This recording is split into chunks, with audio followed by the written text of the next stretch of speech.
Hello and welcome to today's video. So this time I've got probably about, I don't know, 100, 150 of these cool American Belmont Tower books. And these are sort of pulpy science fiction books, which I bought a big collection of recently. And they're a real mixture of genres, but predominantly sci-fi. And I think you're going to really enjoy looking through them. Ironically, and great timing, Justin Marriott over at the Paperback Fanatic, issue 45 is going to be a Belmont and Belmont Tower special. And this is, he did send me like an advanced copy. And this is going to be a visual dictionary to the series, a real guide to it. And I think you're going to enjoy, if you like looking through these books, you're definitely going to enjoy getting hold of a copy of this one, which hopefully will be for sale on Amazon by the time you watch this. If not, do keep an eye out for it very, very soon. So without further ado then, I've got lots to go through, and boy oh boy, some of these are in quite a state. So I think we're going to have a bit of a job on our hands. I am hoping though that I can do this in one hit rather than in two videos. So without further ado, sit back, relax, and let's get to it.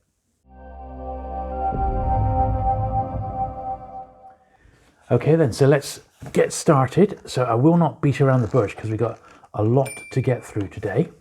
And we'll have a quick look at each one as we go along. This one's got the Belmont science fiction moniker along the top there. So some of these are going to be not too bad. Like this one doesn't actually seem too bad at all.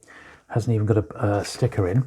Other ones are going to need a bit of attention and care. And we're going to need to get the stickers out of them.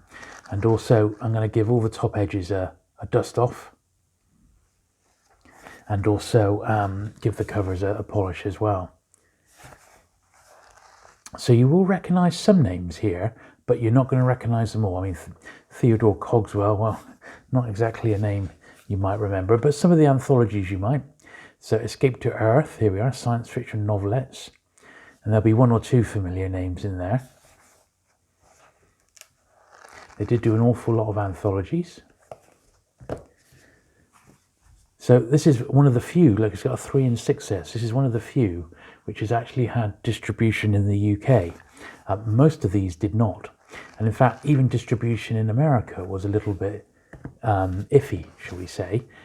Basically because, this is a Milton Lesser, because they didn't go through traditional bookshop chains, did Belmont. They sort of pushed their product out through like gas stations, petrol stations, and also in like hotel lobbies and places like that, non-traditional book outlets. They'd have spinners in drugstores and places like that. As you can see, they've got a very distinctive sort of look.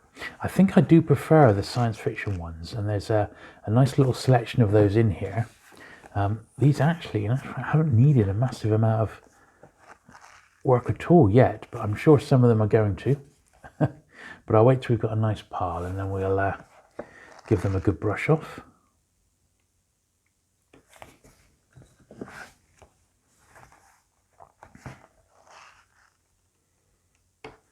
Yeah, these are all pretty good. So quite a few of these, as I said, these have all come from one original owner, and they wrote the names along the top there. There's not a great deal I can do about that at all, but because I got these, I believe, pretty cheap, and just to have as a Belmont library, I think they're going to be okay, you know. So I'm not moaning about the names along the top per se, and it is only a small percentage of them.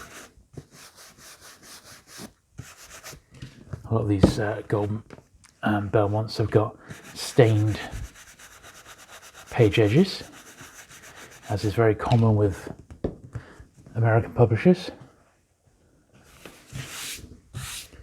But you will see quite a variety of books today, and stuff that you've probably not seen before, which is always, I think, cool. So that's a name you'll recognise, Mary Linster.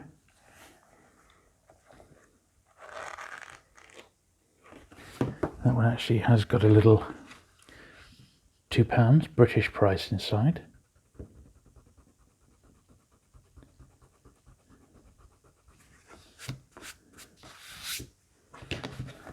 Space Tug.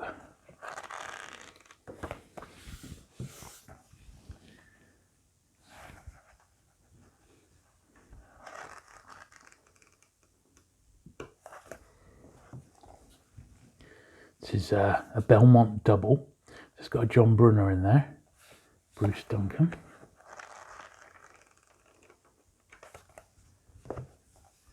Night of the Saucers. They are funny, these titles. That's got a Book Barn sticker on, and those are notoriously difficult to get rid of, so I'm not even going to try. This is a bit of true crime. Public Enemies of the 1930s. The Dutch Schultz story. Yeah, I think he was a mobster or a gangster or something like that.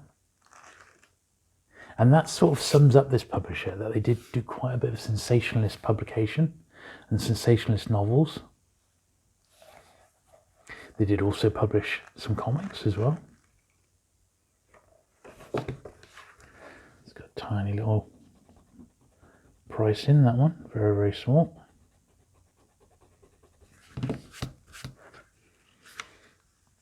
They did do some Gothic books as well, some lovely Gothic covers, and I think they just jumped on any sort of trend that they could see. I mean, this is all blooming ridiculous, and it's a sci-fi anthology. It's got some good names in it. Look, Asimov, Philip K. Dick, Poul Anderson, Brian Aldiss, loads of them, but they've just used like a toy robot on the front. The Metal Smile. This nice little, that's a really nice one. That's actually a nice copy of that one. And they did do quite a few of those sci-fi ones. Here's another double.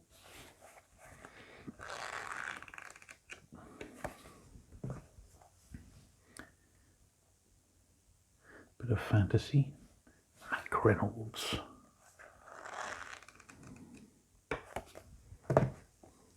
It's quite good. Things. And I do like sci-fi anthologies more than I like horror anthologies. The Defector.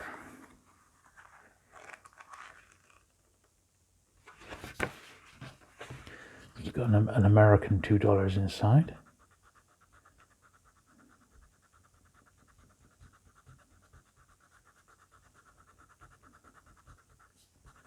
And it's a publisher I never really, I don't think I've got, I may have just two or three in my main collection before I came across this big batch all in one hit.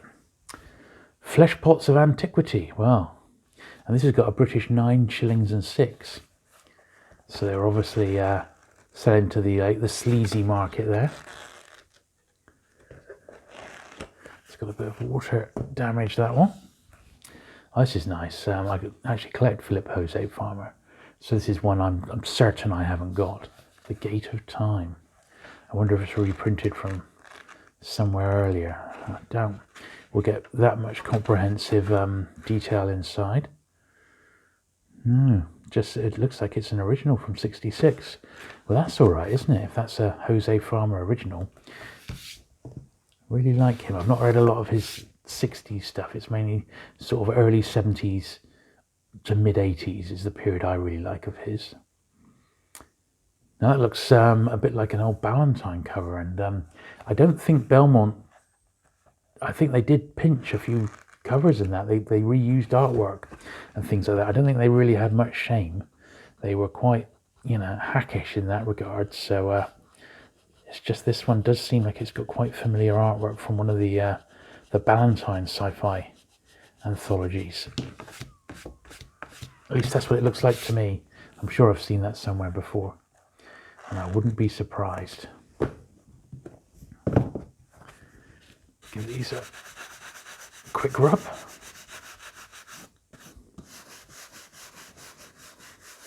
So yeah, they really did do all sorts of books, but it is predominantly sci-fi and a bit of horror, a bit of light sleaze, the odd movie tie-in, I think, as well.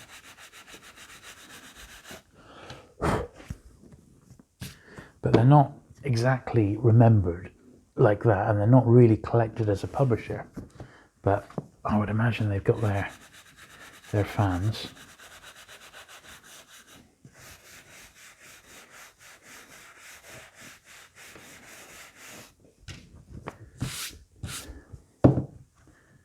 My biggest problem with these is going to be finding a new home for them.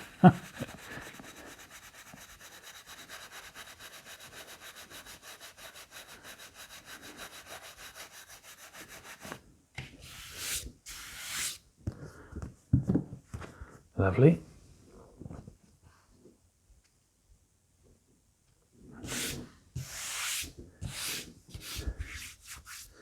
Now I notice that one of those has got a sticker on the spine. A few of them are actually like that, so I might have to see. I don't think there's a great deal I can do about it, so I may just leave them as is. Let's tackle this stack here then. The Golden Bowers by John Bowers. Oh, this is a music one. Soul of America seen through interviews with Janis Joplin, Sharon Tate, Andy Warhol, Dionne Warwick. Oh, that's interesting. It's got a Woolworths 9p sticker on the back. That is staying there. However, there's one above it that I would like to get shot off. You see that one above the Woolworths one? So that one I'd like to get off, but that little Woolworths one I'm going to keep on because it's fun. There we are. The other sticker came off all right though. And it's got a £2 British price inside.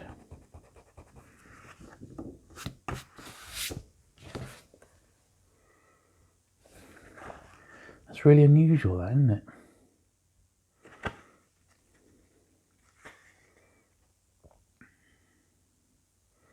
Hmm, 1971. The Damned and the Destroyed. A relentless story of the hell of drug addiction. Look at that syringe on the back. Listen, you junkies, pushers, and your connections who have made this grey half-world of addiction. Oh dear.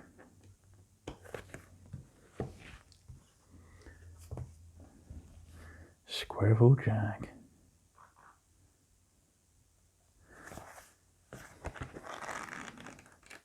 Another one sort of appealing to the sort of the hip market. Look at that, 1965, mid-60s. It was the day of the robot, apparently. Man against machine. It's got a little $5 inside that one. First edition, $5. Wow. Probably first and only edition of It Was the Day of the Robot, I would imagine. The Machine in Ward 11. This has got a little 2 and 6 TP on. Oh, this is Charles Willeford. Now, he's a great author, isn't he? So that's a nice one to get. Not in the greatest of conditions, but I'm not going to mind that. That's quite a nice one, that. The Dark Millennium.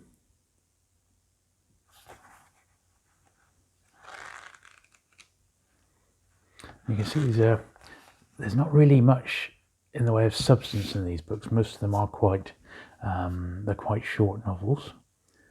Maxwell Grant. It's another one which has had British distribution. You see the 2 and 6 in the corner. Quite the worse for wear though, that one. Lynn Carter, that's a familiar name.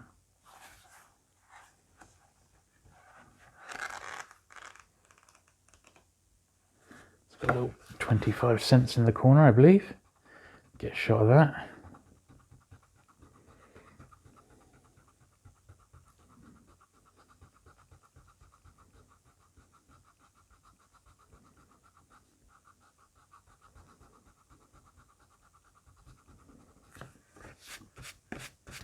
There we are. Space Platform. Murray Leinster again.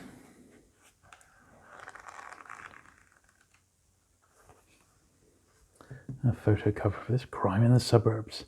This must be a later one, I would think. Still the same publisher. 67 and 68.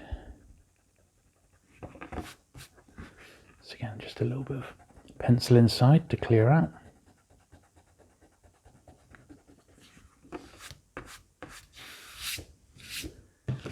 There we are. Another true crime title. That's a nice Jeff Jones there. It's actually signed, not one of his lovely fantasy bits of artwork, Whom the Gods Would Slay. I guess, you know, there was a lot of Conan and things like that were on the market at the time, so Belmont Tower saw the market and wanted their own little piece of that particular action. And that's what any good publisher does. They try and cash in on a certain genre, particularly if you were producing these sorts of books, which is very much you could call disposable fiction, couldn't you? Here's another one. There's a few in this Kothar range, Garden of Fox, and these I guess do have a level of collectability amongst fans. Now and Beyond, another sci-fi SF anthology with Philip K. Dick, Robert Silverberg, so some good names again. Wonder how many there are. Quite a few. This is a tired old copy, but yet another sci-fi anthology. This one is really, this one's got wet. I mean, I'll keep it unless there's a second copy in here, but a bit of a torn old, tired old copy. For Men Only, this is a look at prostitutes again, the oldest profession. How many times do we see that in these vintage paperbacks? So often. $4 this one was.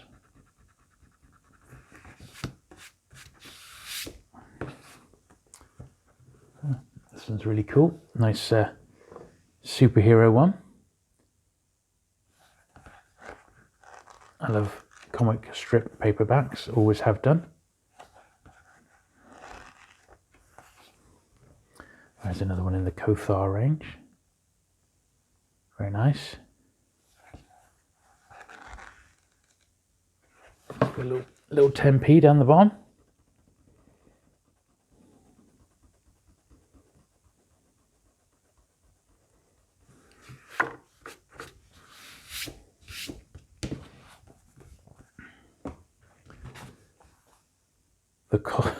The Cosmonoids, Zoids, Robert Trallins. Dear, oh dear. This one's got a bit of tape on the front there, which is going to get ruined if I take it off, so I better leave that as is.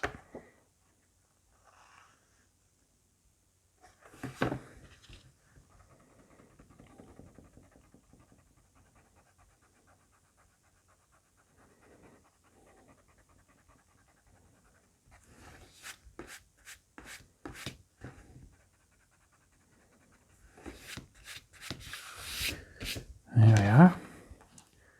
A big T science fiction. Is that what they were called? Were they big T's? This is the spread. I believe this is a movie tie-in.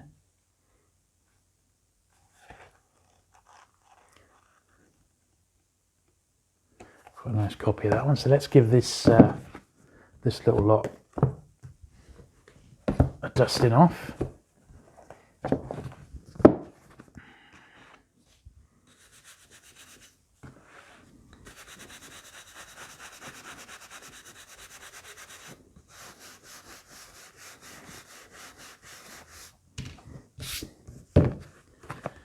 As usual, it'll be mainly the top edges that are dusty.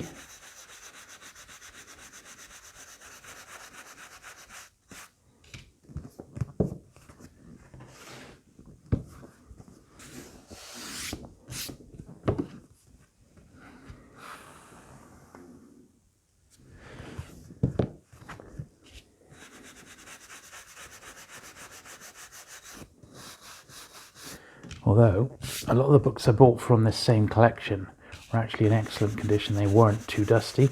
They've been, although the original books might have had a few prices and stuff in, they've on the whole been well looked after and well stored, and not from your average sort of book collection, which is quite nice. So it's meant that they're not ridiculously bad. They just need that once over before they go into my collection.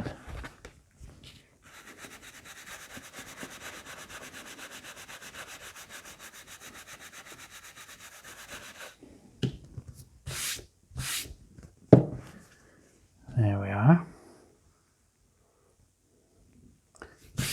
Good stuff. Right then, neither sin nor shame. Another of their light sleaze titles.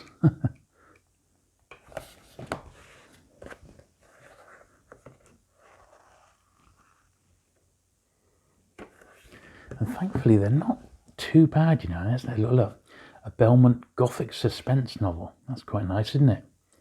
A 60s one at that. I like Gothic books. I don't think I'd be inclined to read a load of them, but as a genre and with the lovely cover art, I do like them. But it was a funny old period, wasn't it? It was in books and comics.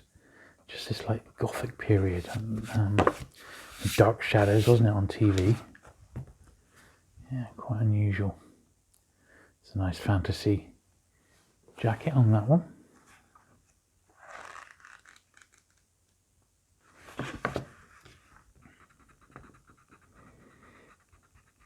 And on the whole, these are cleaning up. Then they weren't as bad as I thought. At least we've not come across anything that's been really bad. A couple which are sort of borderline if I'm going to sort of keep them, if I just pop them into a job lot. It's another rock one. More sort of rock interviews. God, this one's had a few prices in over the years by the look of it. Unfortunately, some of them are in pen, so I'm not going to be able to do much about that.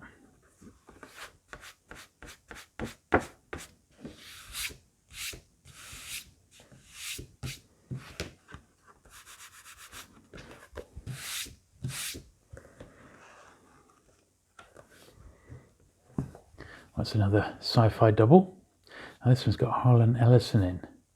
I believe when I was reading Justin's magazine about this publisher, I think this is one of the ones that Ellison refused to sign because he was that disappointed with it. And there was a few like that, I think. So if you ever took a copy up to him to sign, he'd just say, no way.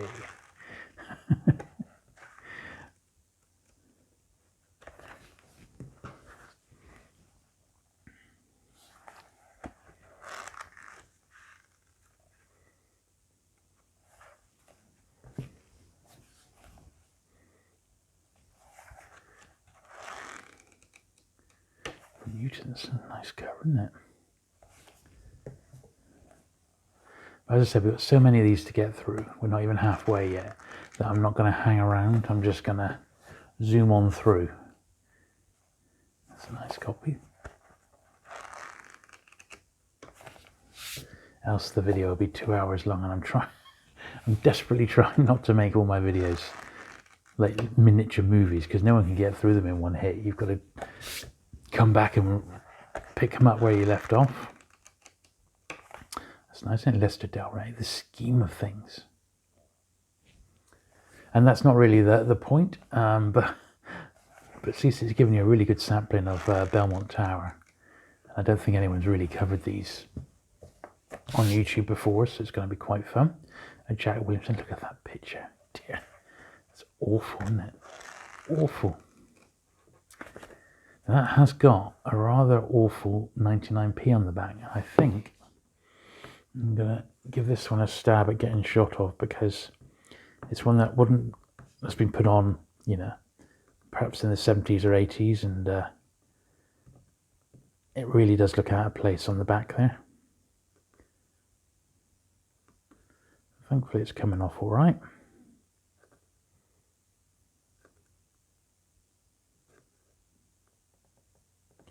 As with all stickers, patience is the key. There we are. Now, that one's left a little bit of sticky residue. So, what I should do, I'm going to get my polish now, rather than stick it straight into the pile, whack a bit of spray onto my cloth here. And I'll just dab that a little bit. Not too much, just a bit. And what that's doing is putting a little bit of furniture polish on that sticker residue there. It will dissolve some of the surface glue, which it's doing. There we are, that's pretty much taken it off. There's a little bit still on there, so I'm just going to give it another squirt.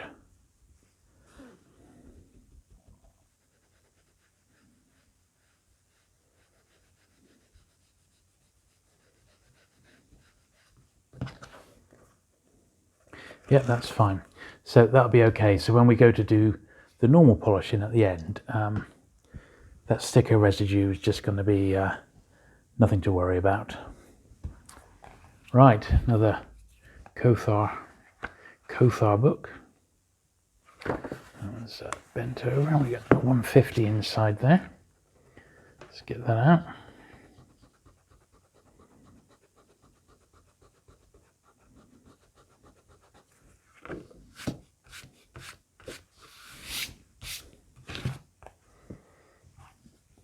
Another one. That's a lovely jacket as well, isn't it? Jeff Jones jacket again.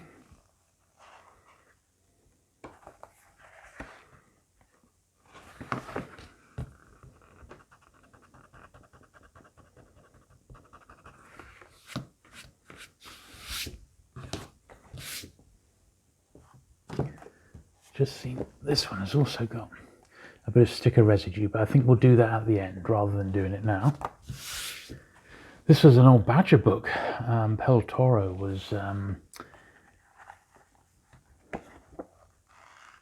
Reverend Lionel Fanthal, and they've just reused the book, and they've also adapted the Dinky Toys Starship Enterprise for the cover, as you can see. Look at that. That is downright awful.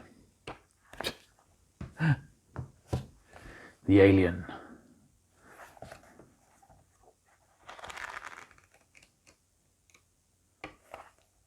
See, even the Duffist titles, when they're nice condition like that from the 1960s, they don't feel too bad. They're quite, you know, quite fun.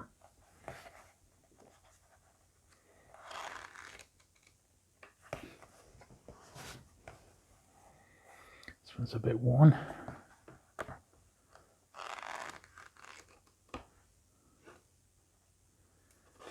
Yeah, this has been through the ringer a little bit, this one. But there we are, so that's that little pile done. So let's get these sorted into brushable wedges. Give them the dusting.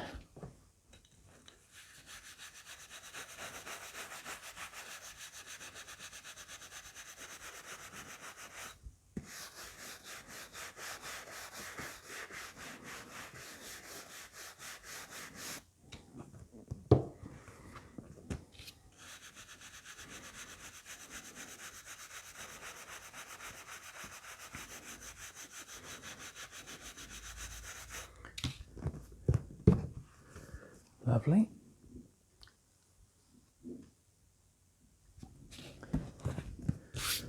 Building a Belmont pyramid there, a Belmont Tower of its very own.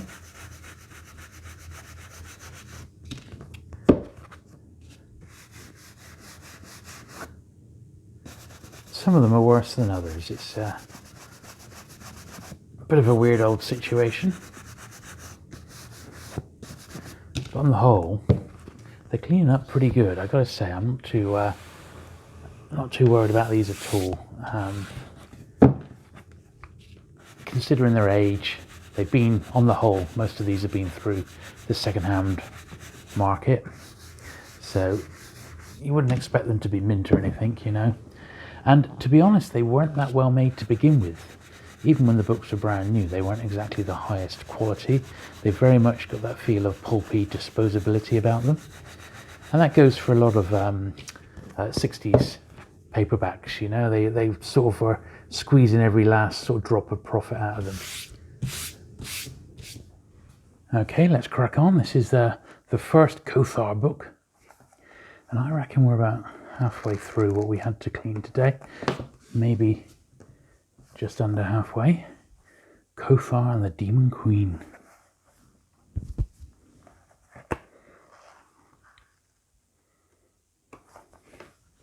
And two nice copies are there.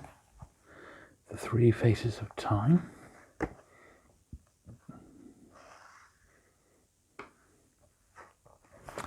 Now this one's got quite a bit of pencil in the front. First of all, a big tick, which means someone's probably said, yeah, I read that one. And I don't need to read it again. Possibly. And we got, it's like an inventory number, an F number. And then a $3 maybe.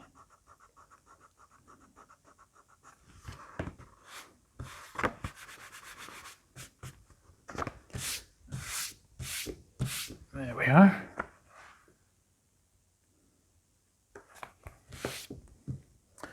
Ah, Web of Fear, a gothic one. Title of a classic 60s Patrick Troughton and Doctor Who, The Web of Fear. Particularly good one.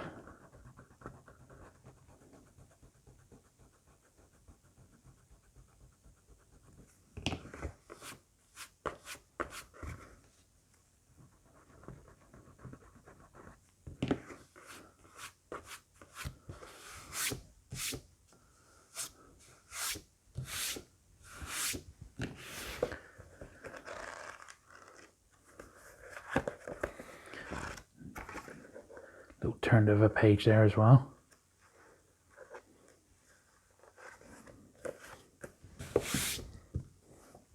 Fannin.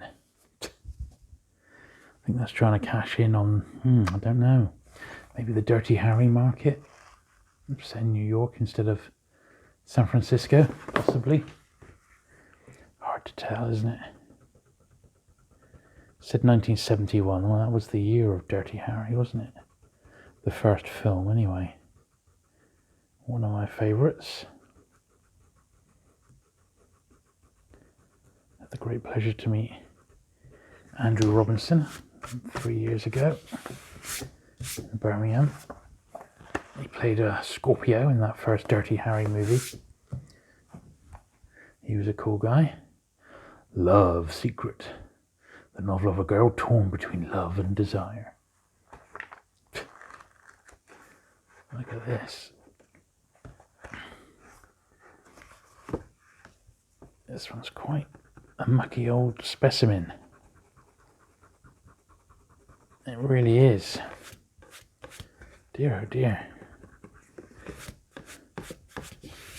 Looks like it's got a blooming spider web on the top, so let's get rid of that straight away.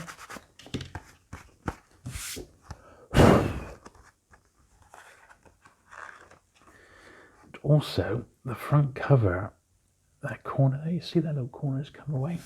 So we can soon sort that out with a tiny slither of glue, which I'm going to slide into there, like so.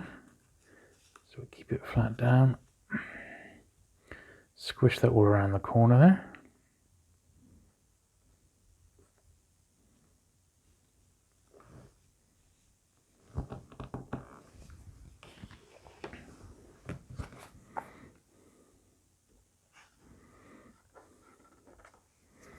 There we are. No problem at all. Sorted. Running repairs, that's what we're here for.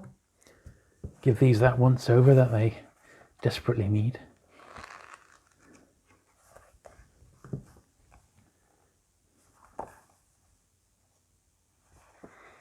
This one's come from Richard Booth's bookshop in Helmway. Been there a long time. Got a bit of sci-fi. That's another. Is that a Gothic? It looks sort of Gothic, although it doesn't say a Belmont Gothic, but Kathleen Rich, an acknowledged mistress of the Gothic genre. So it says Gothic on the back there.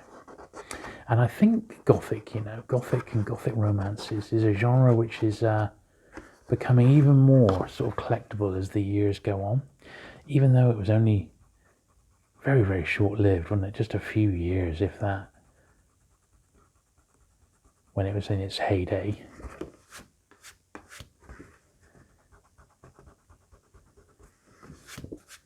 And I've never actively collected it, but when I come across an odd Gothic book, I really like them. You know, they're really cool, really cool. Carla.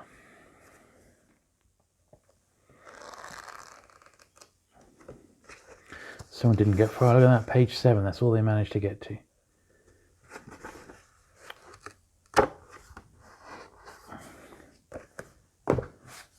The Island People. The Outlander series. Well, I don't think that's the Outlander that we know. Oh, got an advert in, original advert. That was quite common with like the early Dahl books, you know. They had adverts like that, and also the Timescape books from Simon and Schuster. The Ordeal.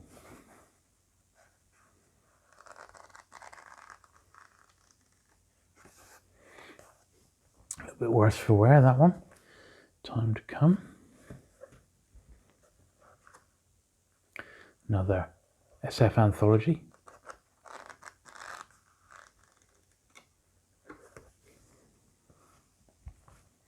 Warriors of Terror.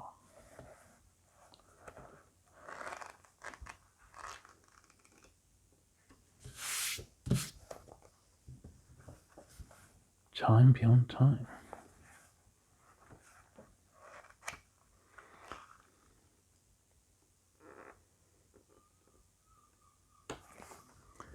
Another Lynn Carter, The Quest of Kaji.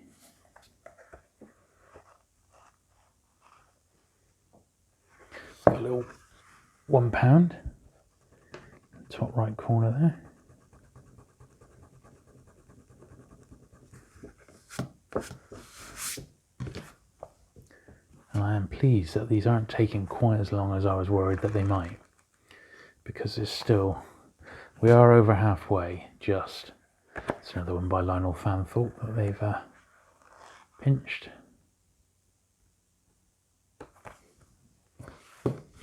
Shadow, Maxwell Graham.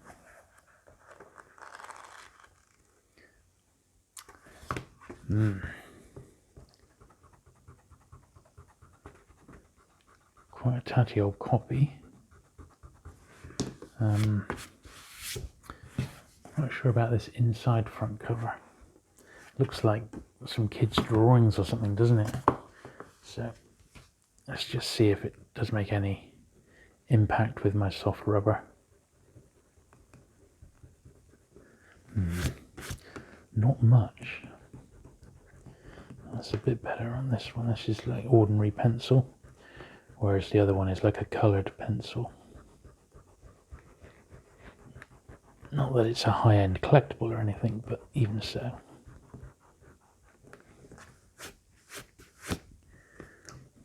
Looks like some little kids drawn in it.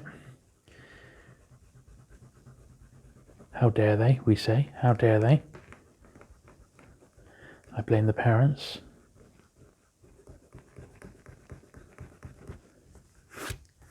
Well, I think it's made them just about passable.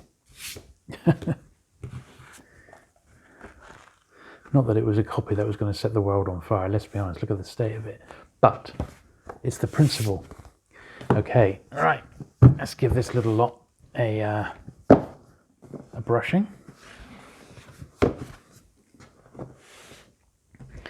And I do hope you're enjoying looking at some of these Belmont Towers. It's not something I get to look at every day, that's for certain. So finding so many in one hit was, yeah, quite lucky indeed.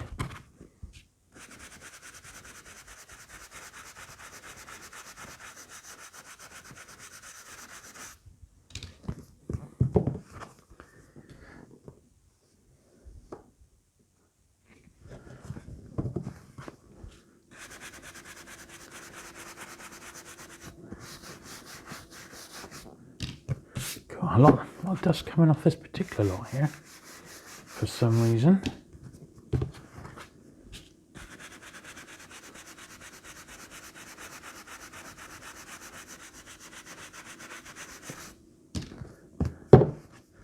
I'm putting these into big old towers, Belmont Towers in fact, until at the end so we can have like a step back and see what they're all looking like when they're all together. But I think they look pretty darn cool. Very, very colourful jackets, and it does sort of take you back to that time when, I mean, I don't know if you can remember, but I can remember browsing books on a spinner in a hotel. I don't know about in a gas station or a garage, not in the UK anyway, but in hotels I vaguely remember, you know, there would be like a spinner with books on. That's for sure. And that's what this sort of book was marketed for, but in the States, of course, you know, not in the UK. So yeah, we are definitely over halfway. You'll be pleased to hear. Right.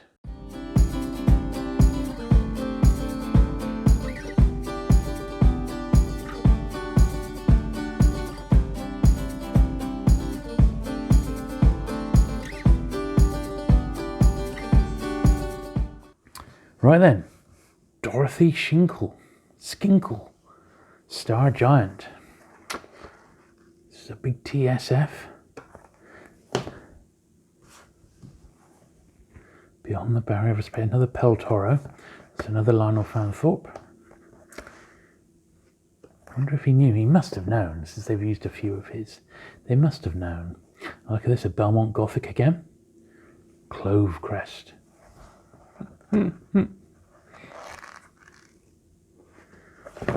This one's got a pound inside. It says 1969. Quite heavy pencil. Don't know where this one's come from.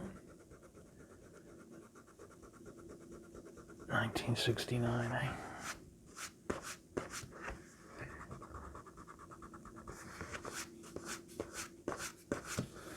Well, the old rubber's been getting some use today, hasn't it? That's for certain.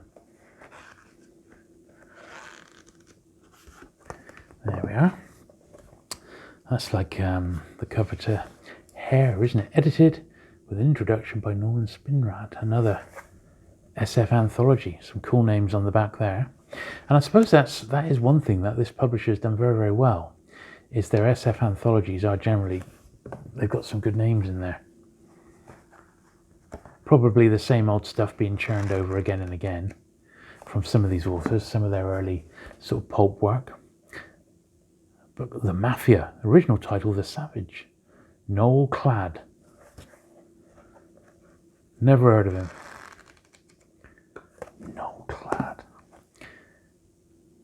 It's a nice jacket, isn't it? That looks like another Jeff Jones. Yeah, but you can vaguely see the signature in the very bottom there.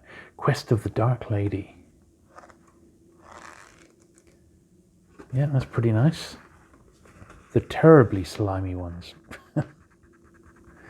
Not just the slimy ones, they were quite terrible, to be honest. It's quite a nice double here, like James Blish and Robert Silverberg. A Pair from Space. I'm pretty certain I've got this one already in my collection, but if I have, it'll be one I can trade on with a fellow collector. Jules of Elswyn, Ted White. What's that inside?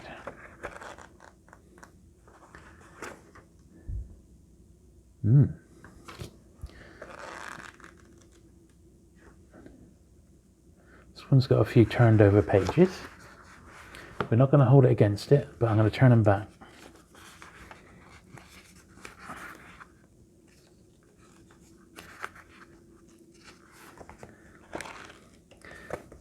Not that the book has been, well, they've done that because it's a bookmark, they've just done it because, look at that, like a spider's web.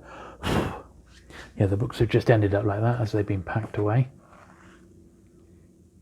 It's a nice cover, isn't it? It reminds me of some of the digits from this sort of period, sort of tail end British digit books. Oh, book on Nostradamus and his predictions.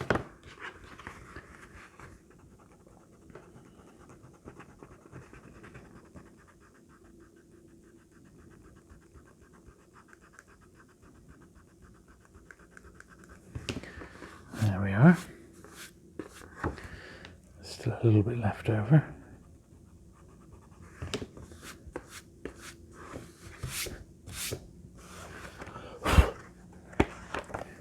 Lovely. A piece of Martin Can.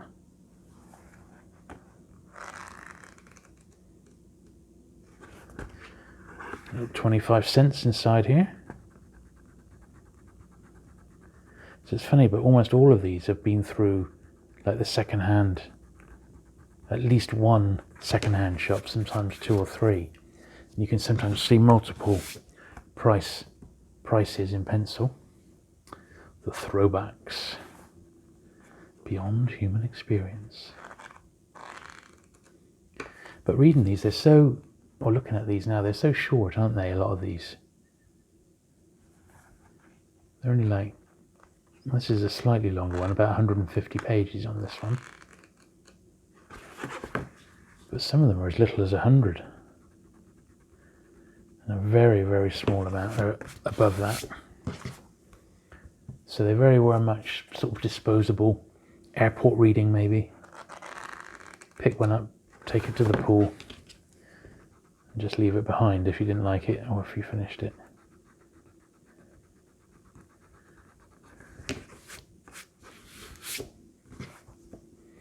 Oh, there's a double, so we've got another copy of the spread.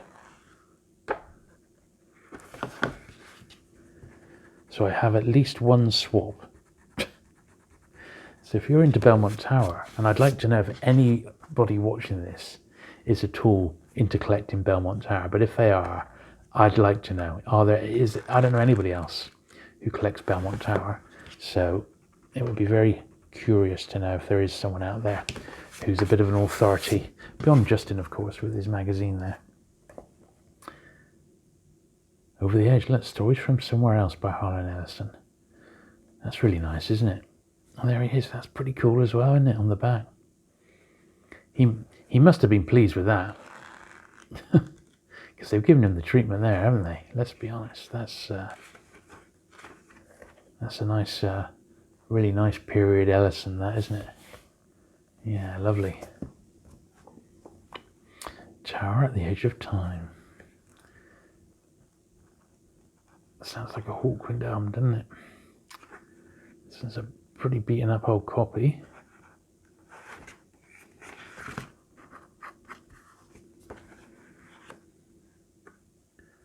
But we'll try and save it. There we are. It's quite brittle, this one.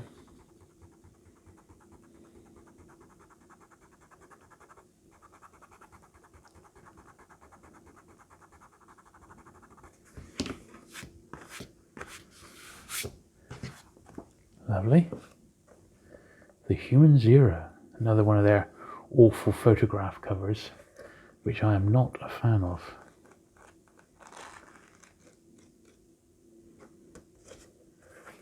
Right, let's give these a well-deserved brush off, because they definitely need it. Some of these have got the spider treatment. They've been cobwebbed. I have mentioned it on my channel before, but I always remember when I had a retail shop, had a chap come in and he'd been collecting pulp books, science fiction pulps from the late 1940s up to the mid-90s. He stopped collecting. That's when I went round, basically. And he'd been storing them. He'd lived at the same address all those years, and he'd stored them in an outside greenhouse. And the further you went back, the older the books got. And so they went back to like just after the turn of the war, when that guy was a young man. And I remember buying his complete collection of, well, all the pulps. All the main ones are in there, Astounding and Analog and Astonishing. Just incredible collection of stuff, but not much in the way of paperbacks. But he had some, but it was predominantly pulps, and I bought them all. And they were just 10p each, and literally it was bin bags of them, bin bags and bin bags, all bought from brand new. Absolutely fantastic collection. Never see that again. So I wish I'd kept them. If I'd only had the room, I would have. But I didn't. I was living in a flat at the time, and there was no way I had anything like enough room for them. I suppose I could have stored them at my parents' place, but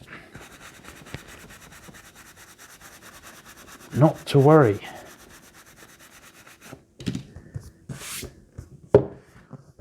There we are. So we're definitely getting there.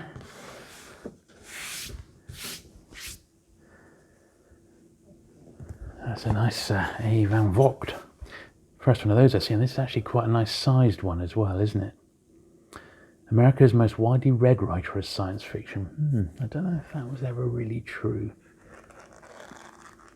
Certainly popular, but I don't think that's. I think that's a bit of a tall claim. Novelettes of science fiction. That's great names there. The main attraction. This is a British one. Movie tie. Now this has got the spine needs re-gluing on this one. So it's in a right old 2 and 8. This one, I tell you. So let's get rid of this pound first of all. We may have some more extensive work to do here. So looking at it. I'm in a quandary. I think it's probably going to be best to try and cut that off so we can take the whole cover off. I think is probably going to be the way to do it. So I'm going to get my sharp Stanley blade here and see if I can just cut that glue off.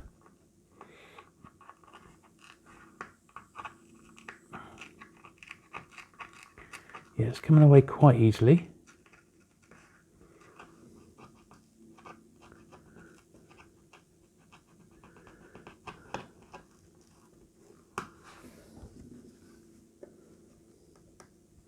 Just like the glue's aged and perished. And that's what's caused it to come away from the cover. There we are. There we are. You can almost sort of see the rubbery sort of gluish mess that's there. I'll try and unpeel that. I don't think it's going to hurt too much. There's still some cover left to glue back down. Okay, it's not exactly, the book is not exactly a fortune, so we're not talking a huge collectible here. You see, it's actually come away down the bottom there.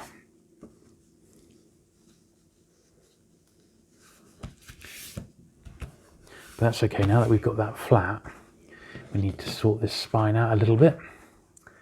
So I think what's there, I'm going to leave there now, and I'm just going to stick a whole load of glue. Put some glue on there. Then I put another wedge of glue right down there, and that should sort it out. So let's put a nice wedge of glue on the spine here. And I'm only using Pritt Stick. It's paper glue. I find personally it's the most versatile for me. I can use it to do little repairs, or I can do it to repair a whole spine like this.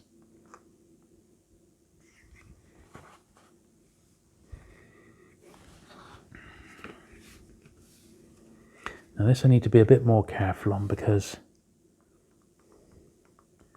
the bottom of the spine is not in great shape.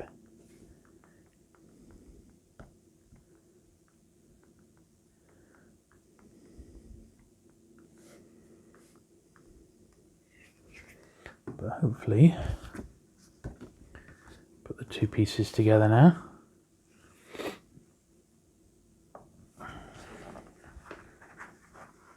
And the main attraction here will be back in one piece.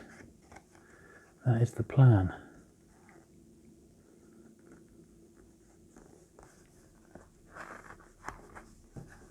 But it was certainly a pretty worn old copy of this one, so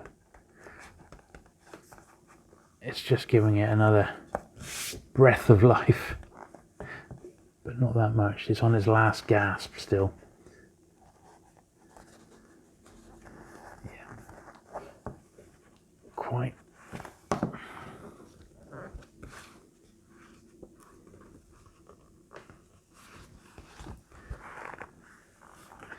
Yeah, quite a tough old book, that one. Now, this bottom bit of the spine here needs a bit of extra glue, where it's flapped out. That's where it's been like that for years, basically.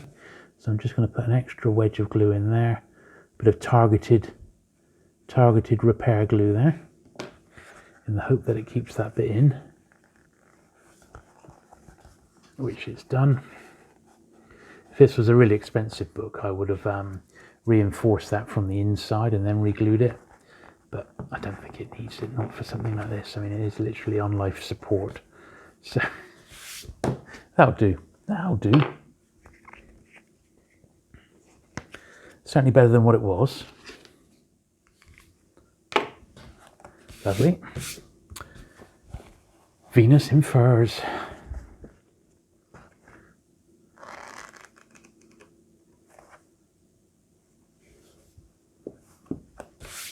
Oh, there's another one of that robot again, so I've got a double of that. It's another really nice one actually as well. So that's at least 2 doubles I've got to trade with fellow Belmont Tower collectors, of which there's hundreds, I'm sure. The Killing Lionel White.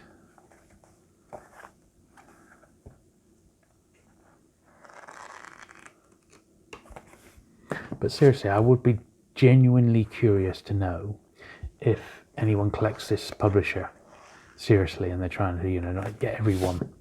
I really would like to know if they even exist. Weightless in Gaza.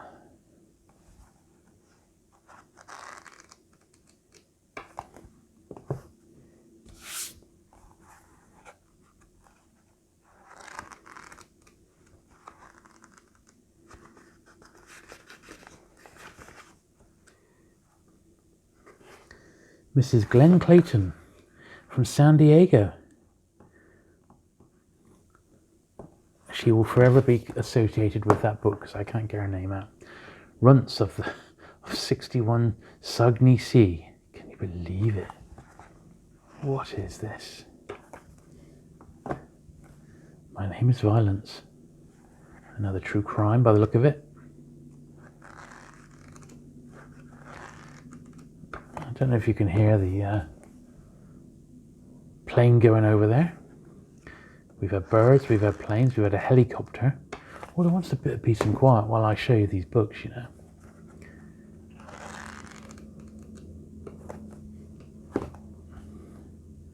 Oh yeah, that's another double, isn't it? So we've got a few doubles. I'll have a few spare. So I just had to make a small cut there because my my phone had run out of memory. I've been doing so many videos, had to quickly delete a couple of older ones before I could carry on. So you haven't missed much, I promise. Only about 5 or 6 books and nothing of import. So that's those ones brushed.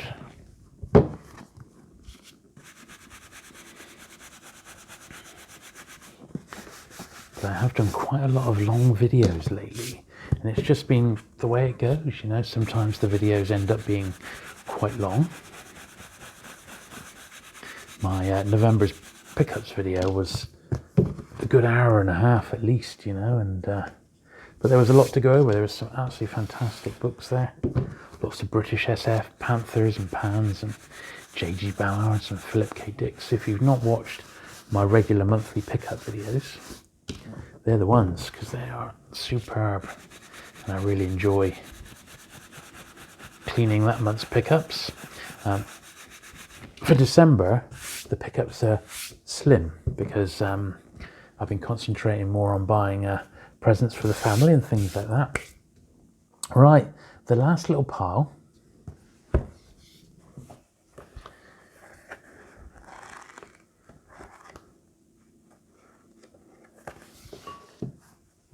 The Sins of Janie Lanham. Peggy Gaddis. Looks quite an early one, doesn't it? A Sordid Life. So this is going to really benefit from being polished in good time.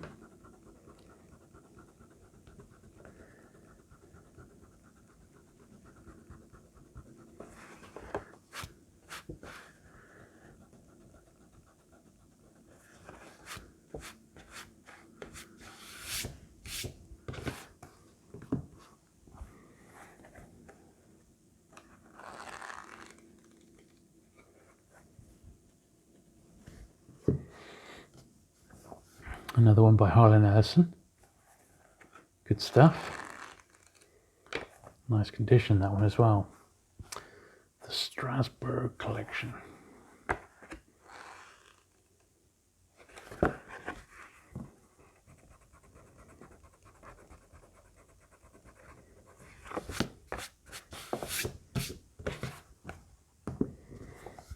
Betty Ann.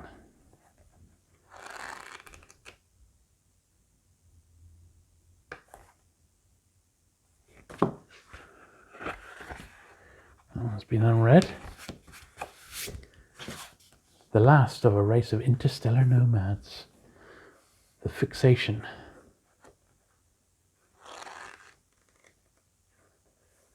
Quite worn, but it'll do. This is another one with a name on the side. I don't think there's a great deal I can do about that label, to be honest. Sin.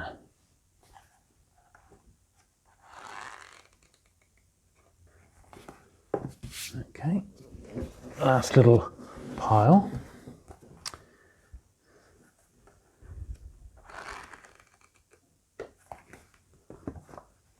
Not for a day.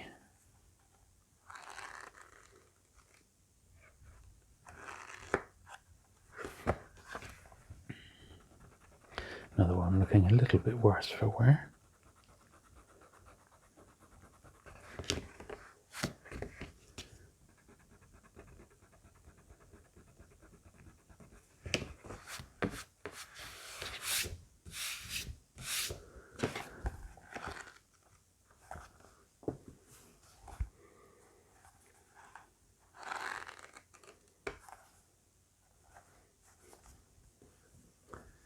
Oh look, another copy of Carla. It's another double. Considerably better than the first copy we came across, so that's good news. So it looks like it will have a tiny little amount of 3 or 4 Belmont Towers to trade away.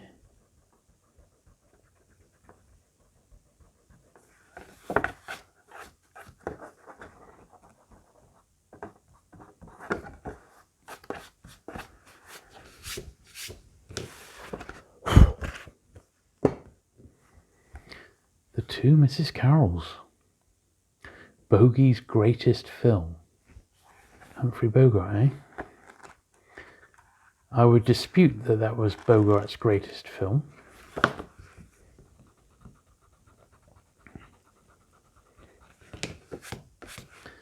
But evidently that's what Belmont Tower thought they could get away with. Rare science fiction. Does that just mean it's sci-fi that no one's heard of?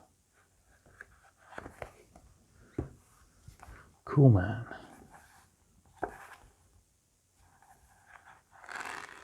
Humor title.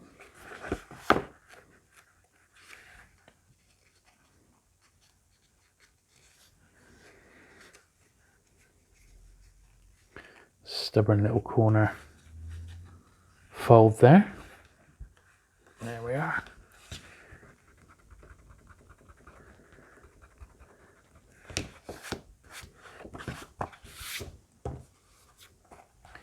Secret of the Black Planet. Well, this is a worn old one. That's very much a filler only. The Tarred Spy.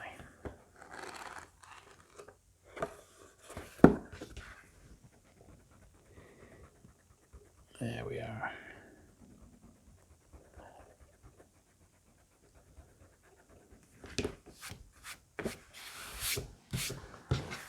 Lovely. So that was the last one to actually go through and check. We need to give these a brush off as well. And of course, they all need a polish. So let's give them the old brush first of all.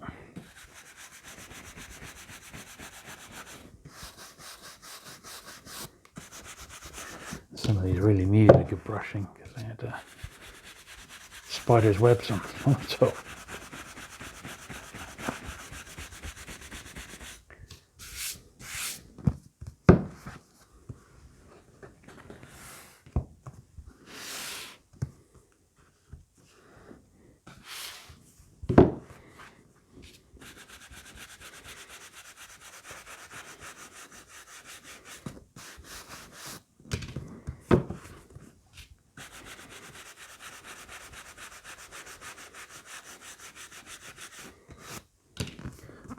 Lovely, last little wedge.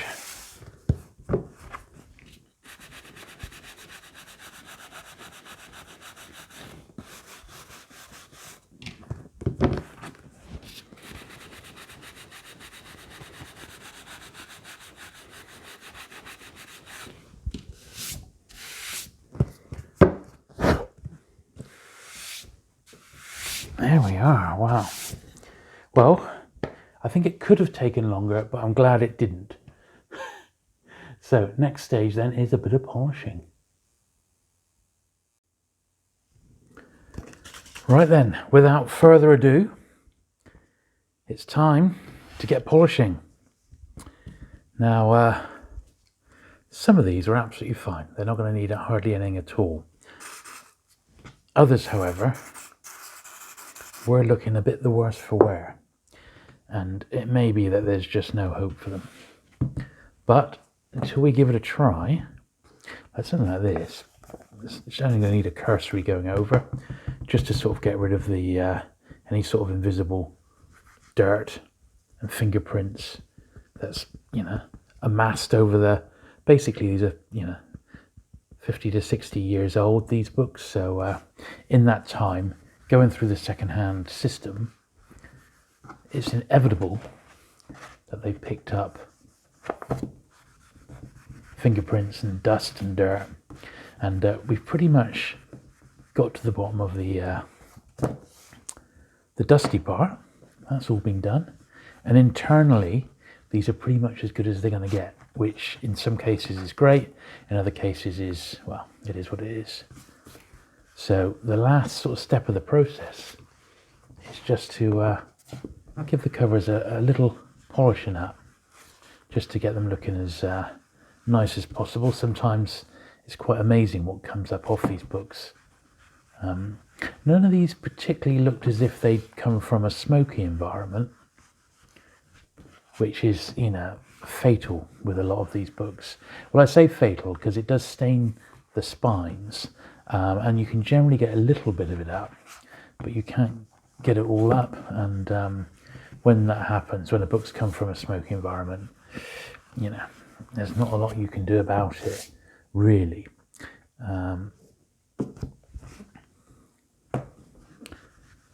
But these are pretty good. I didn't really see any of these come from that sort of environment, which is good news.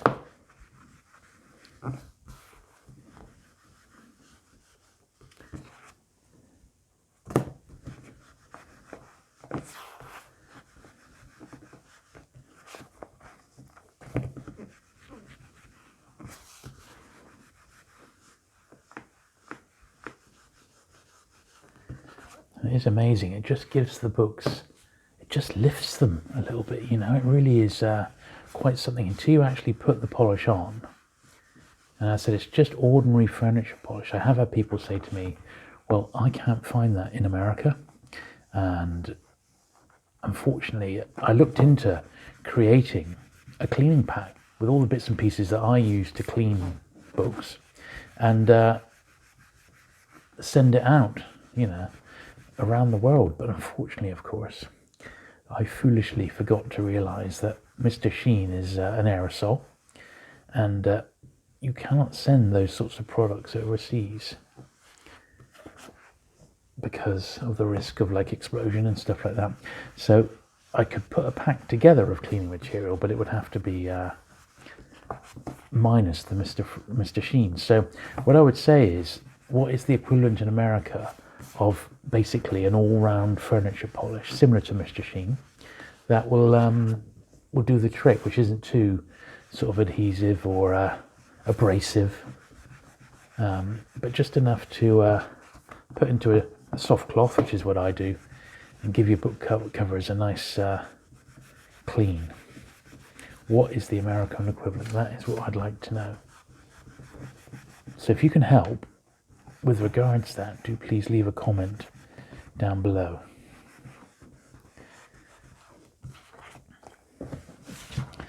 That's the first little wedge done then. If you have a look, it's not overly bad, but there is certainly some dirt on there that's been taken off.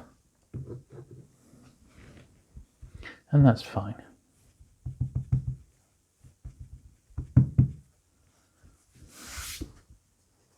A lovely Philip Jose Farmer. See, that didn't mean much. It's virtually a minter, that one, as they say.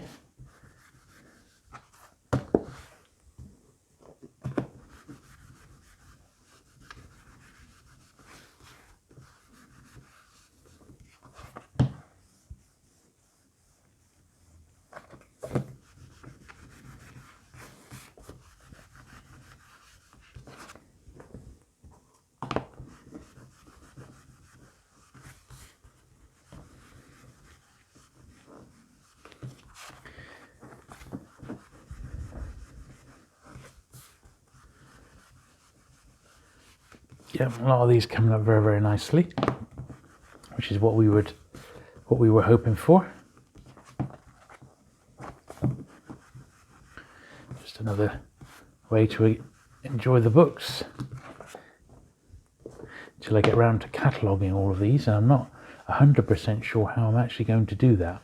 I think with this particular publisher, because I have no idea what their numbering system was, and I don't think I've not researched it, but I don't think there's a definitive list online of what this publisher's output was.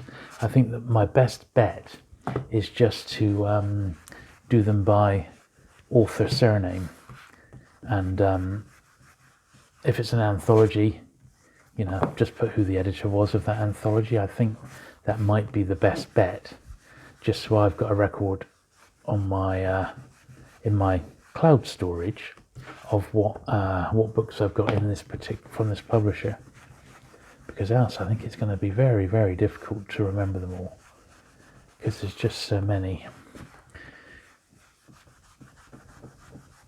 And that is why I'm very glad to have something like in fact, I can actually talk about that while I've been cleaning here. So someone asked me recently, how do you keep a track of all your books? And I said, well, I use Google Drive, and I've just got a folder in that called Books, and then it's broken down sometimes by publisher, sometimes it's just by wanted.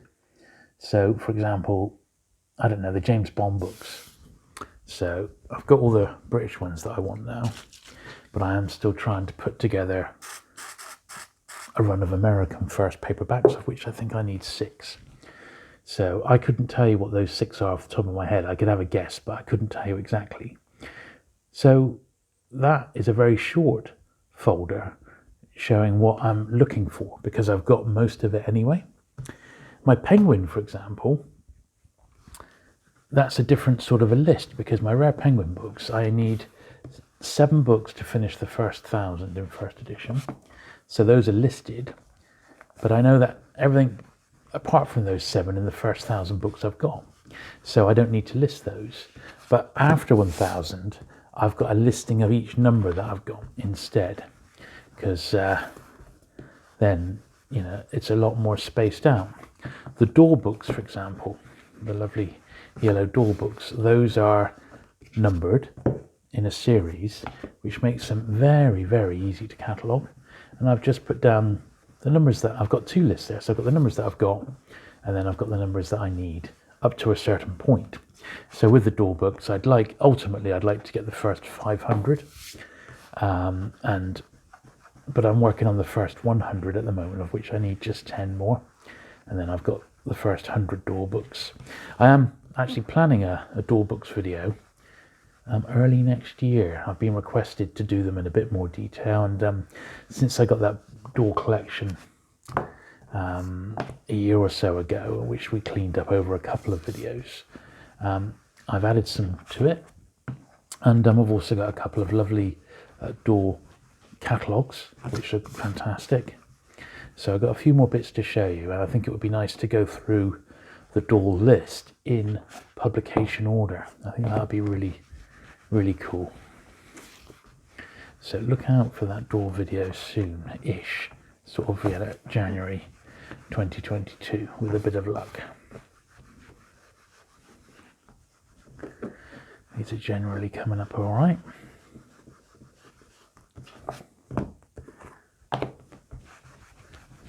It was a tough old ask this. There was a lot of books here to do, and I'm just hoping that my phone doesn't run out of memory. Else I'll have to pause again and dump it onto the computer. I've been doing, I've had a day off work. In fact, I've got a few days off work, and I'm filming pretty much back to back for the next 2 days. I've had projects waiting to be done, and it's a great time to do it because the boy's still at school, my missus is at work, and the house is nice and quiet. So it's a great time to be doing a bit of filming. However, that soon won't be an issue because the studio has now been built in the back garden. I've got a dedicated YouTube studio, so the building is there, and it's now got power, which is fantastic news. But it needs it's got some absorbent gyprock up, and then I have to seal that in. I have to cover all the little holes and joins, put in a little bit of filler, let that dry, put in a couple of layers of just plain emulsion to help seal it up. Then I'm going to get a floor installed. So I'm going to get some rubber flooring initially to go on the actual wood, and then I'm going to start soundproofing it, and then once it's all been soundproofed and the floor down, then I can start building my dedicated sets. Now I say sets because I want to build 2 sets, and obviously the first one's going to be multi-purpose. It's going to have a really interesting sort of backdrop. So when I do these sorts of videos, as well as having the books to look at, you'll have a lot to look at sort of in the background as well. That is the idea anyway. But it's still quite early in the day, and I've still got quite a bit to do. However, we are looking at early January as the shed being done and the studio ready for me to go in and start filming full time in there. All my videos will be done in there then, which will be super cool because it won't mean I'll be so restricted about the time when I actually do my videos, and it may mean that I can actually film a bit more. I might be able to up my output potentially, which would be brilliant, wouldn't it? But I don't know for sure. I mean, the only thing, I'm not short of ideas to film. The only thing that's stopping me at the moment is having the time to do it, whilst working full time. So you can't have it always, can we? So I do my best, as I'm sure you know.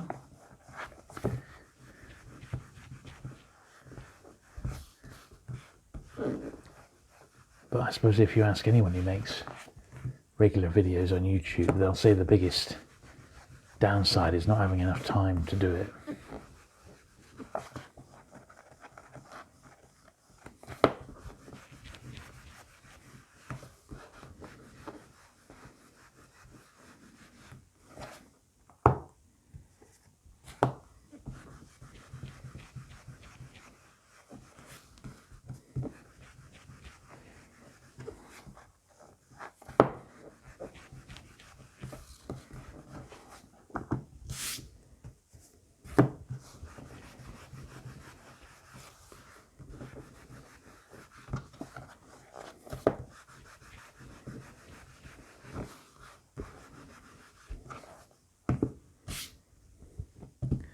Certainly pulling some dirt off these.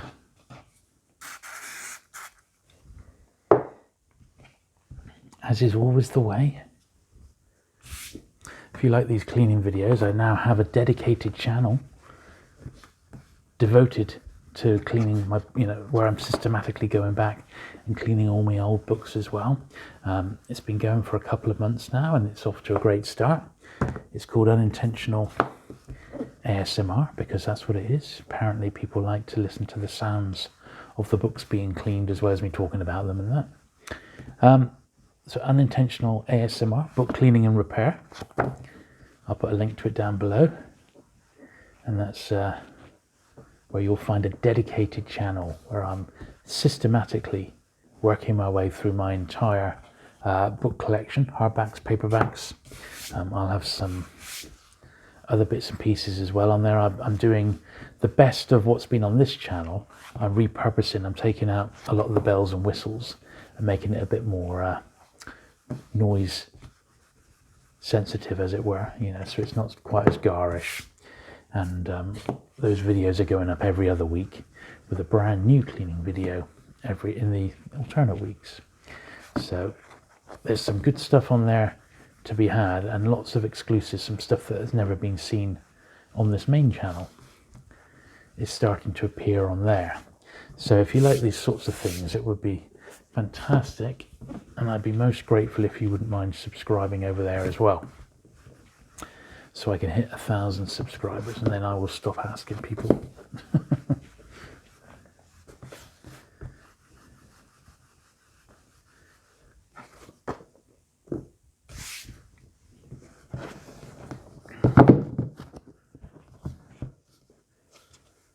Lovely.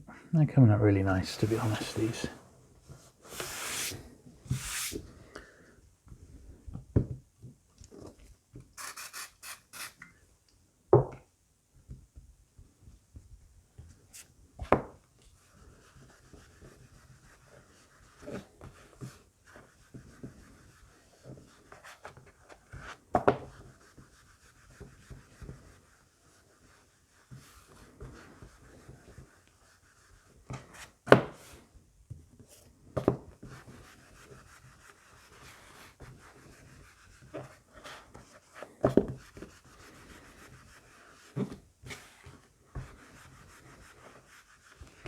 So one thing YouTube have been pushing recently is YouTube channel memberships, and I certainly got my channel is up and running.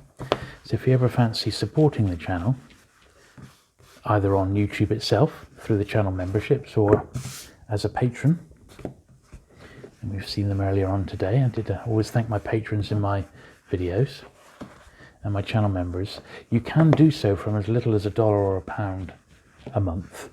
And it just helps me pay for new equipment and things like the shed. The shed's been a massive investment. The studio has cost thousands, as you can imagine, but it's been paid for by YouTube and my channel members, which is fantastic. So thank you so much.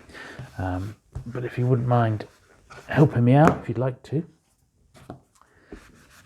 then please do, because it does go a long way to keeping the channel going, and it keeps me motivated when I see so many people willing to put their hand in their pocket to see the content. It's fantastic. I don't mind if you can't afford it. It's obviously not a problem with me. I support some of my favorite creators, $1 or $2 each month, and that hopefully, if you get 100 people do that, then it makes a difference. If I could get 1,000 people supporting me at some level on Patreon and channel members, I would give up work. I'd be doing it. I'd be doing this full time, or at least part time. So there you go. I'm not quite there yet, sadly, but you could make a difference. Yes, you. So if you fancy it, you know where to go. Channel memberships or patreon.com. And yeah, as I said, from $1, or you can pay like $3, get yourself a credit. $5, you get your own title card as a producer. because you're literally helping to fund every single video that goes out on the channel.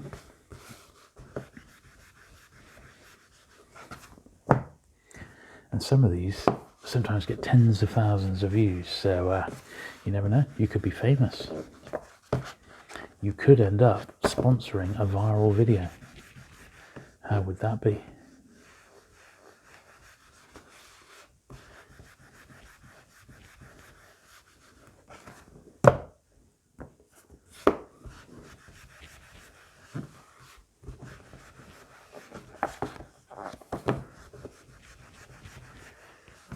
And these are coming up really nicely now. Very, very good. On the whole. They're not all gems, but there's a lot of nice stuff in here.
I wanted a little bit of extra sticker residue on the back. Just going to give it the special attention.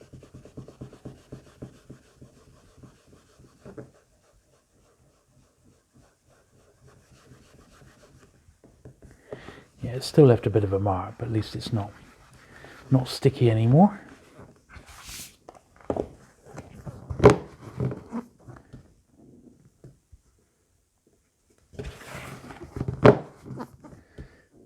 There we are, good stuff. Right then, let's crack on.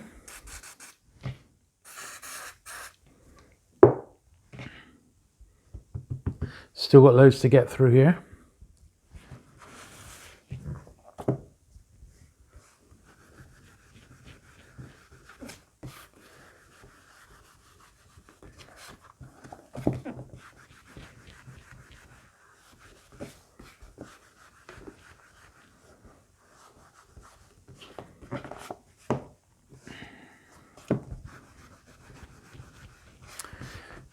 It's one of those really dirty ones. Not going to be able to do a lot with this. Sometimes they can be just too far gone, and they're literally there just as fillers.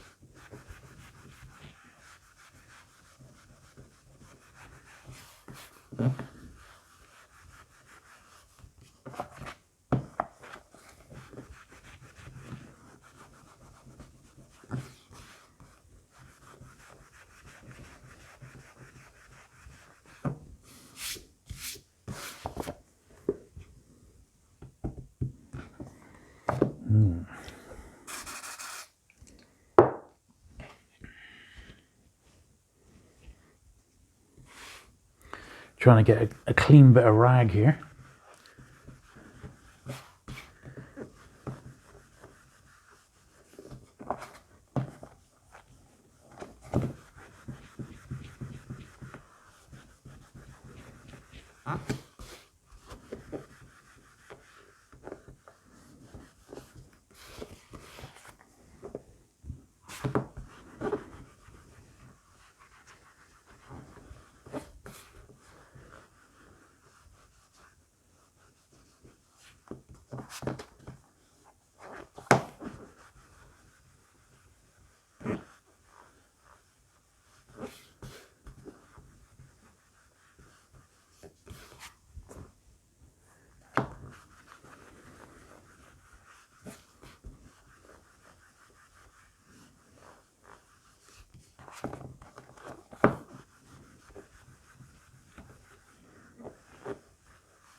And these are cleaning up quite nicely.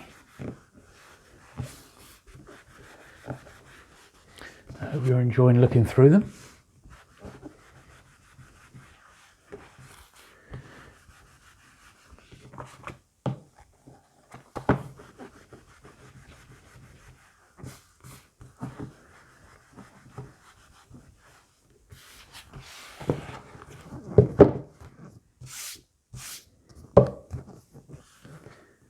Not sure how long it's going to take me to clean the rest of these. I reckon another half an hour.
What's wrong with the little walrus 9p on the back?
A bit of a spray.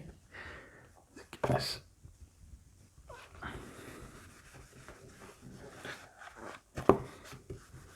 Some of these are excellent, they don't need anything at all really. And others are in a sorry old state and they really benefit from having a polish.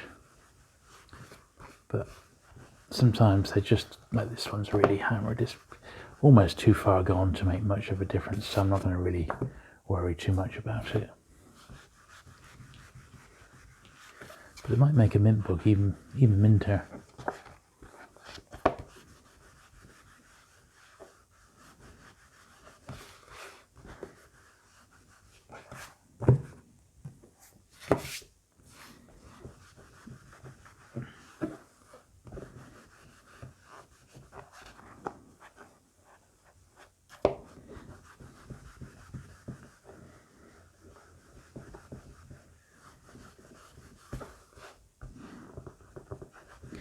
Here was that Charles Willeford one. It's quite a rarity, I believe, this one.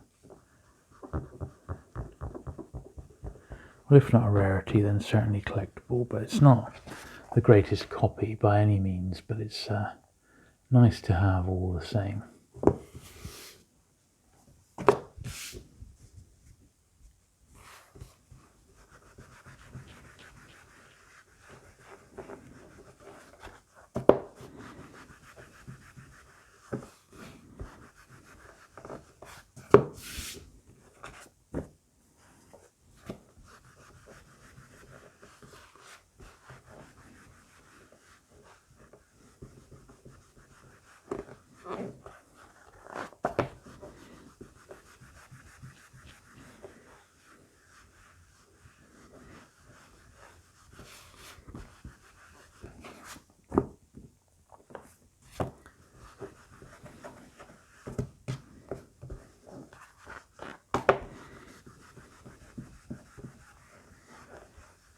So there's quite a bit of muck on the back of this one. It's lifted it all off really well.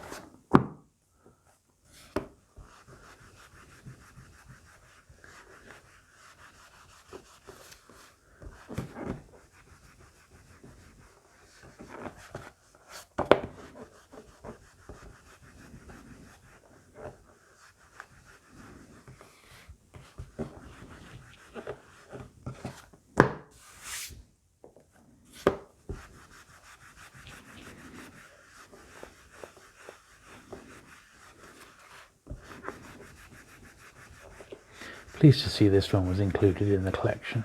As I said, I like my superhero paperbacks. They're great. Collected them since I was a kid, and this is one I've not got, so always cool to get a new edition.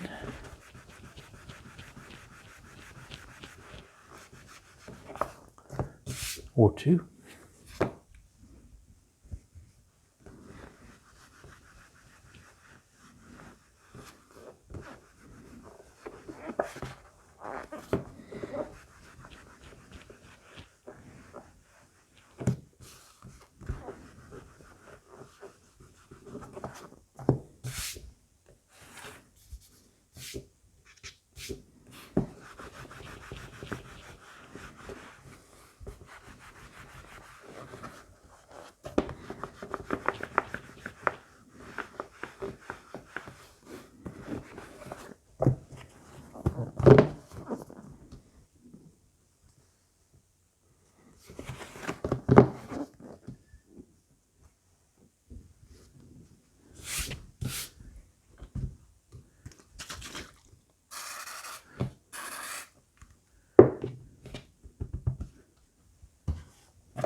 And getting through these quite nicely now.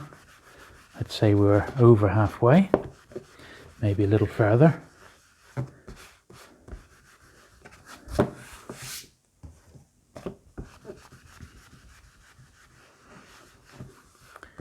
this was a real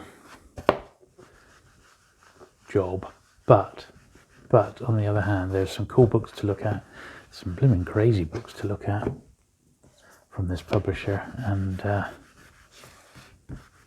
they've greatly benefited from having a nice clean up. As I said, I'm not 100% sure how I'm actually going to catalogue these. I think it is going to have to be just by author's surname and title, because I don't think there's a definitive list of Belmont Tower. There may be somewhere, but if there is, I don't know of it.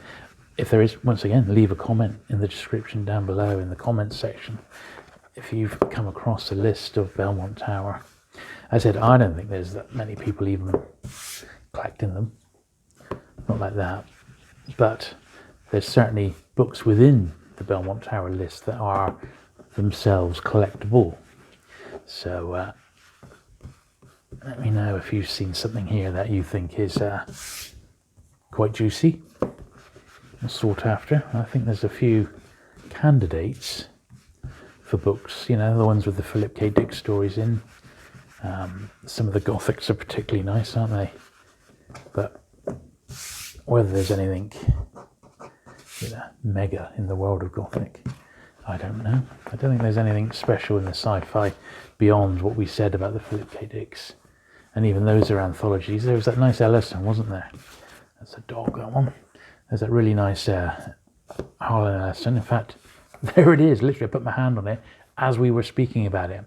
I think that's probably a particularly good one.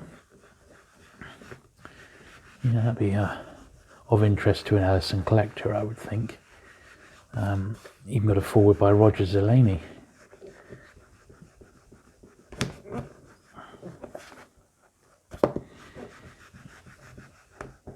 That was cleaned up. A couple of little marks in the back there, and they've cleaned it very, very well. And that's exactly why we're doing it.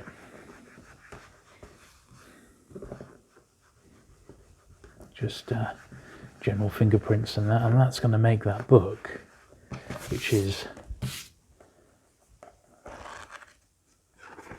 you've got quite nice white pages, 1967.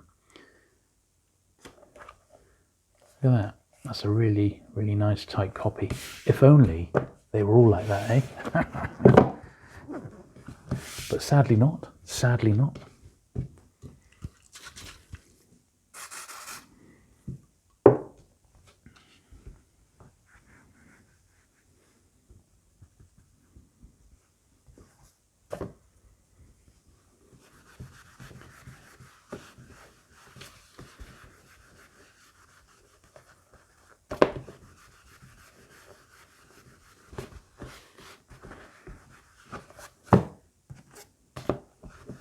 They didn't do much in the way of crime, did they? They did a bit of true crime, but they didn't really tackle the crime genre.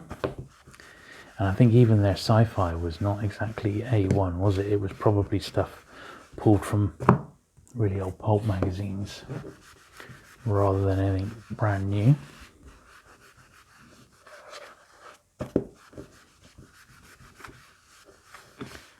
But they certainly weren't the only publisher doing that.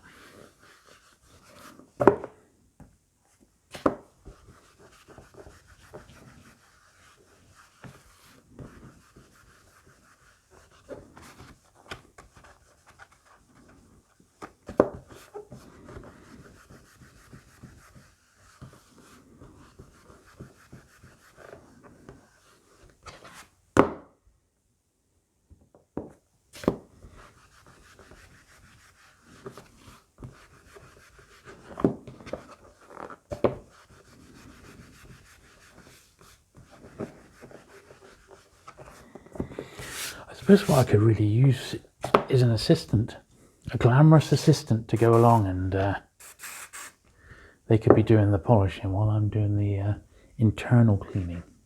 And then halfway through we change sides.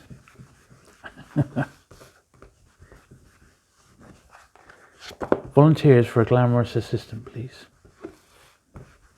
Answers on a postcard.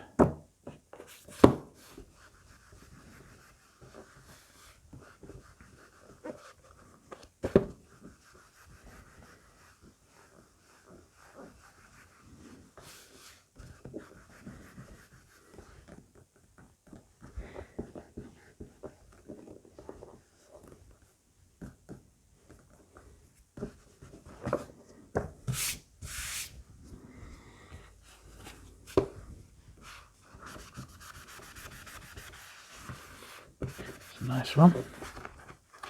Nice white spine. Not aged very well. Or it has aged well, rather. Not yellowed or anything.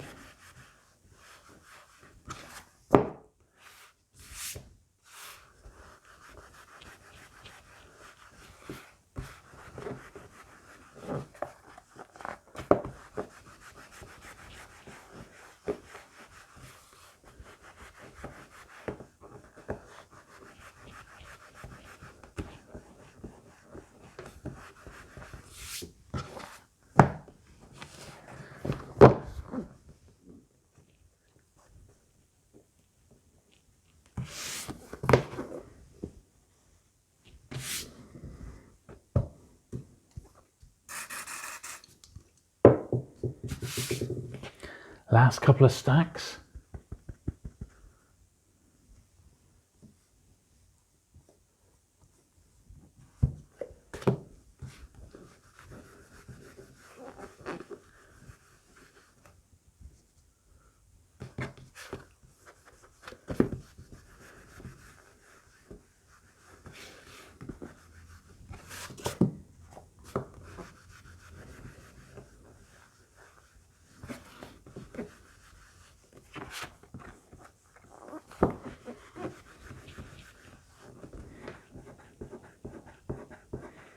Got a bit of sticker residue on the back there.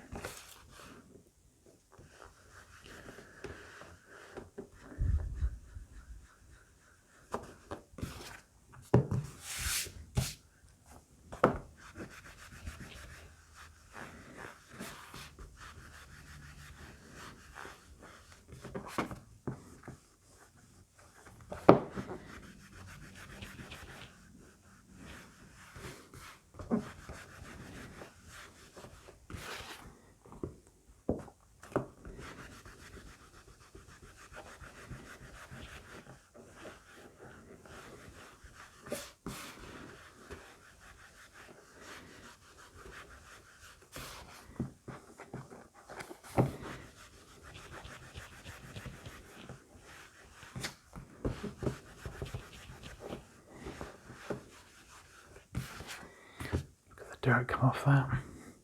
That was dirtier than it looked.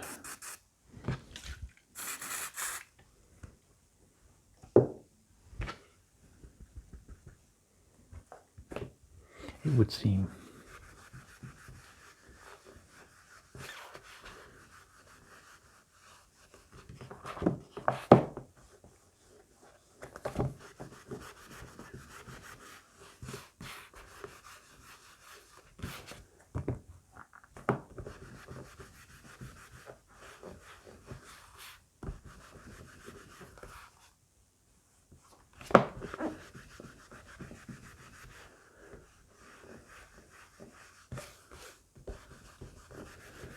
So that was the one we had to do a repair job on. Doesn't look too bad now, does it?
Lovely. I'm going to give that last one the back was just a little bit the worse for wear. I'm just going to give it a little bit extra attention. I think it's just too inground, and you can really sort of see it on the yellow colour. Okay, no worries. All still good stuff.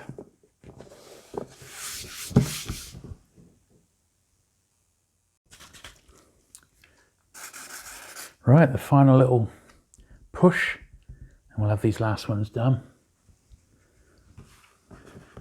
So we'll zoom through these.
Sure are some crazy titles in this list, isn't there?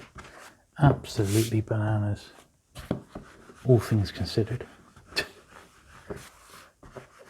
But I hope you have found it interesting looking through them. It's not every day you see so many from one publisher in one hit, and hopefully that's just the sort of thing you'll find on this channel.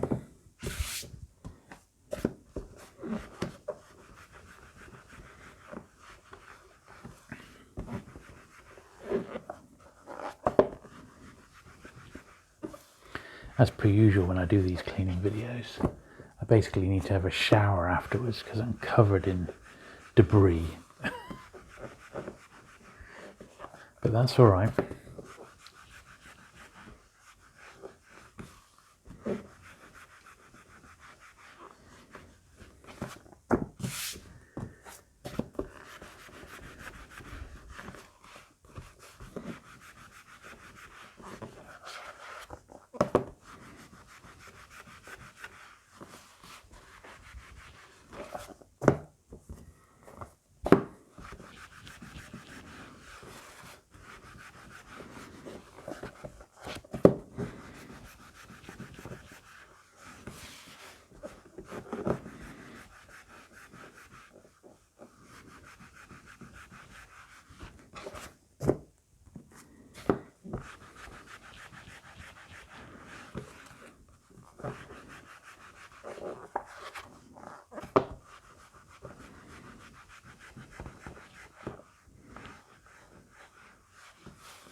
Last time I went to the supermarket, I bought 3 cans of Mr. Sheen.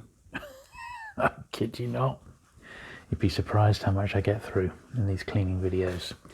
And since I've launched the dedicated channel, which is just basically cleaning videos, I've obviously got through an awful lot more. Because a lot of stuff I've been collecting for decades, and a lot of the stuff has never been through the process.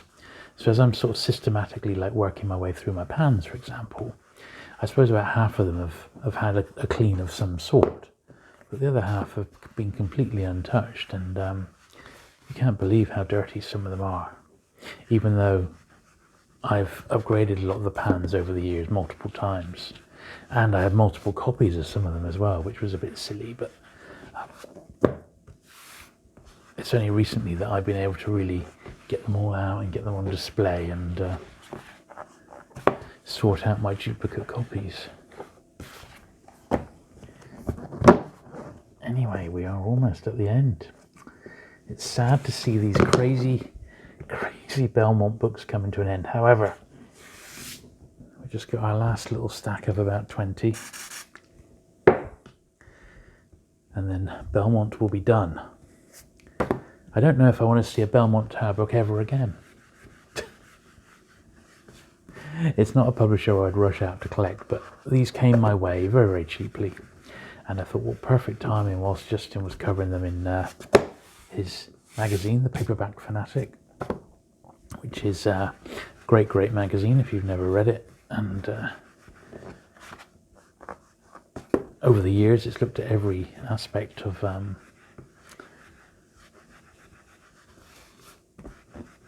paperback publishing, you know.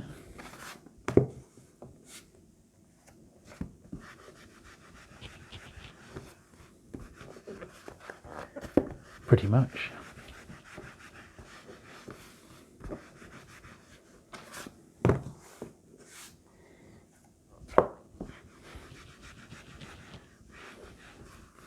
But yeah, if you have enjoyed today's video, certainly do please give the video a like. And if you've not already, please consider subscribing. I appreciate it. It helps the YouTube algorithm. It sees, you know, people are watching my video and then subscribing during or after it. That's always a good sign to YouTube that you've enjoyed the content and that you'd like to see a little bit more, which is always a good thing. I only do one sort of cleaning video, maybe once or twice a month. The rest of the time, you know, I do cover a few other things. I do a little bit of gaming, retro gaming that is, and I cover other aspects. I do the odd, I like books about books, so I generally cover those sorts of books. I review those sorts of books on my channel as well. And there's been some real great ones lately. The new Doctor Who book. There's been a great book on playing with modern classics. There's another book, more a literary tome on science fiction, which is quite cool. I don't think they have any Belmont Towers, mind you, but they have a lot of the more, they have like chapters on specific things, like people like John Wyndham and things like that, which I'm halfway through. I'm really enjoying that one, but it is quite a highbrow literary book rather than a coffee table style one. But those are the sorts of books I like to cover on my channel as well. So books about books, and I keep an eye on the paperback scene online, in podcasts, on a few other YouTube channels. There's not many, but there's a few who are covering books. My friend Gary Lavisi over in New York. My friend Steve Andrews, who I used to work with, he's based in Bath. He's just launched his channel now, the Outlaw Bookseller. He's got some fantastic stuff. He'd probably laugh his head off at this lot because it's quite lowbrow of a literary sense, and Steve's collection is very highbrow, and he's got some real great authors in his collection. Lovely, beautiful hardback first editions. I mean, it just puts mine to shame. But he's been in the game a long time, in the book game that is, and anyone who's worked in the book game, as an occupational hazard, you cannot help but have a massive book collection. it just comes with becoming a bookseller. Is that you end up with loads of books because you can generally get them at a very good price, which is the main attraction of becoming a bookseller. And you just find out about so many great books. You get given loads as well. Publishers would come in back in the day, and nowadays they just send it to you in the post. You just get free samples of books to review, to read, to push to customers. It's brilliant. I would only ever recommend stuff that I really, really like, and you'd be amazed at what I've turned down. People have asked me to feature all sorts of stuff on my YouTube channel, and I say, nah. If it doesn't fit, I don't want to do it.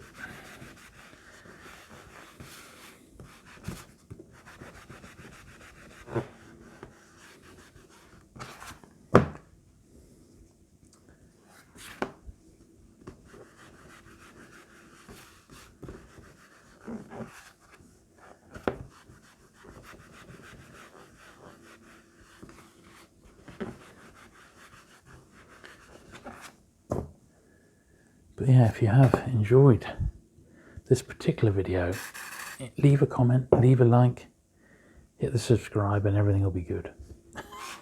And if you're looking for more, go and do exactly the same over on my other dedicated cleaning channel, the Unintentional ASMR Book Cleaning and Repair, which is full of this stuff. So if this is what you like, every single video over there is similar to this, looking at different publishers and different things. So I think if you like this, you'll absolutely love the other channel.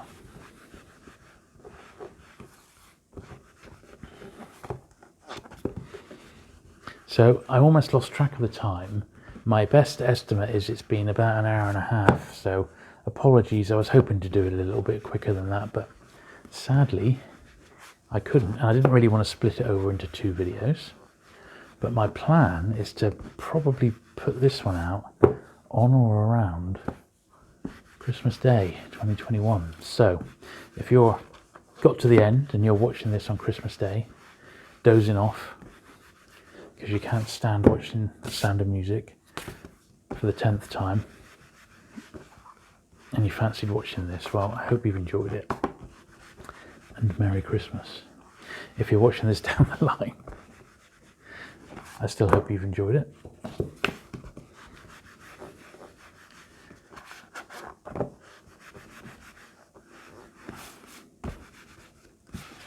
You've enjoyed looking at some of these classics. That's a real nice one.